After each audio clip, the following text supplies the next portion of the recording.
এবাৰ আটাইতকৈ ডাঙৰ মাছ কি মাছ? মাছ আটাইতকৈ ডাঙৰ আপোনাৰ গ্ৰাছ কাপে আহিছে আপোনাৰ। গ্ৰাছ কাপ গ্ৰাছ কাপ কিমান ওজন?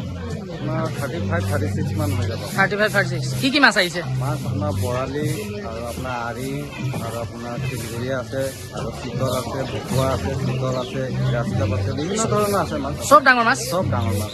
দাম একদম কম আছে, এটা চিংগল ৰেট আছে আপোনাৰ। আচ্ছা, এইটো মাছ কিমানত বিক্ৰী কৰা হ'ব? মাছ আপোনাৰ ধৰি লওক আপোনাৰ দাম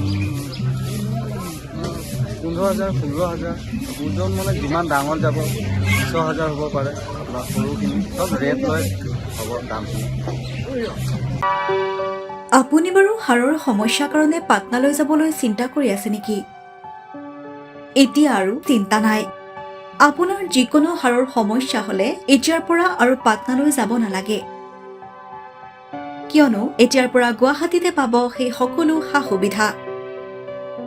গুৱাহাটীৰ আমিনগাঁৱত অৱস্থিত Patna orthopaedic and multi speciality হস্পিটেলত কম খৰচতে পাব সেই সকলো উন্নত মানদণ্ডৰ চিকিৎসা সেৱা, য'ত অভিজ্ঞ চিকিৎসকৰ দ্বাৰা সম্পন্ন কৰা হয় বিভিন্ন ধৰণৰ হাড়ৰ অস্ত্ৰোপচাৰ।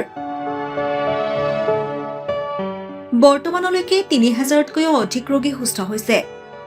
हमारे हॉस्पिटल में ऑर्थोपेडिक्स से रिलेटेड हर तरह का इलाज जैसे कि joint replacement, trauma surgeries, spine surgeries, Ilizarov surgeries और की होल सर्जरी जिसको आर्थ्रोस्कोपी कहते हैं, उसका इलाज संभव है। উন্নত মানদণ্ডৰ সা সুবিধা থকা হস্পিটেলখনত আছে 3টাকৈ VIP ৰুম,